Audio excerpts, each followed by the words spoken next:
الحمدللہ رب العالمین والصلاة والسلام علی سید الانبیاء والمرسلین اما بعد فاعوذ باللہ من الشیطان الرجیم بسم اللہ الرحمن الرحیم۔ حضرات محترم، آج ہم آپ کے سامنے کیا حضور کو منافقین کا علم تھا یا نہیں، اس حوالے سے ایک تعارض کی تطبیق قائم کریں گے۔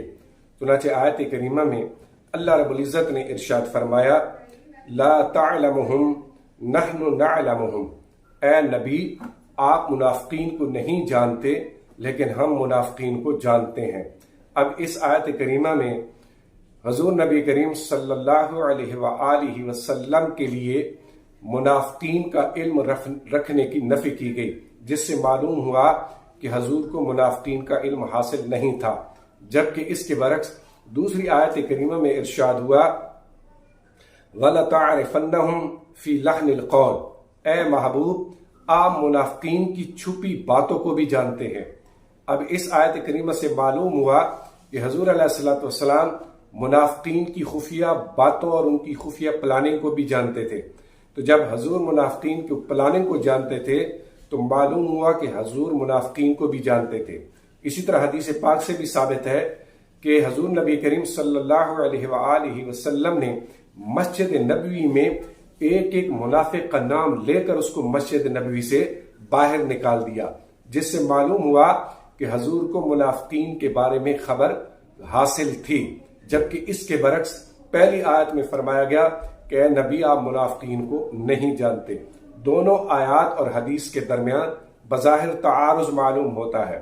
اب اس تعارض کے درمیان تطبیق اس طرح قائم ہوگی کہ یاد رکھیں حضور نبی کریم صلی اللہ علیہ وآلہ وسلم کو تدریجی علم غیب عطا کیا گیا۔ تدریجن کا مطلب یہ ہے کہ حضور کو وقتاً فوقتاً آہستہ آہستہ اور ضروریات کے تقاضوں کے پیش نظر آپ کو علم غیب عطا ہوتا رہا۔ جس آیت میں علم غیب کی نفی کی گئی، یہ آیت اس وقت کی نازل ہوئی کہ جب حضور کو منافقین کی ابھی خبر حاصل نہیں ہوئی تھی، لیکن بعد میں آپ کو منافقین کے بارے میں علم عطا کر دیا گیا، ان کی پلاننگ کے بارے میں بھی بتا دیا گیا، جیسا کہ دوسری آیت اور حدیثوں سے ثابت ہے۔ تو اب نبی کریم صلی اللہ علیہ وآلہ وسلم کو جب بعد میں علم غیب عطا کر دیا گیا تو اب پہلی آیت میں جو حکم بیان ہوا کہ آپ منافقین کو نہیں جانتے، تو اب وہ حکم منسوخ ہو گیا۔ مطلب یہ کہ حضور نبی کریم صلی اللہ علیہ وسلم کو بعد میں علم غیب عطا کر دیا گیا۔ یہ تو ہو گیا پہلا جواب۔ دوسرا جواب یہ ہے کہ علم غیب کی دو قسمیں ہیں، ایک علم غیب ذاتی اور ایک علم غیب عطائی۔ علم غیب ذاتی کا مطلب یہ ہے کہ حضور بالذات یعنی اپنی ذاتی حیثیت سے منافقین کو نہیں جانتے، لیکن دوسرا ہے علم غیب عطائی۔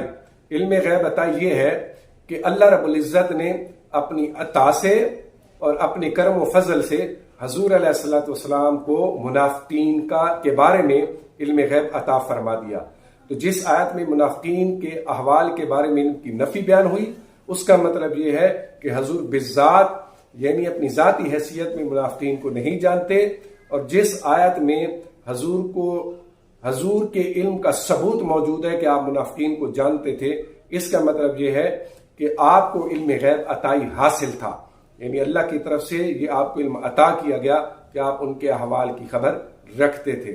اگر اس تطبیق کو تسلیم کر لیا جائے تو آیات کے درمیان تعارض بھی ختم ہو جائے گا اور اس حل کے بعد اختلاف بھی ختم ہو جائے گا۔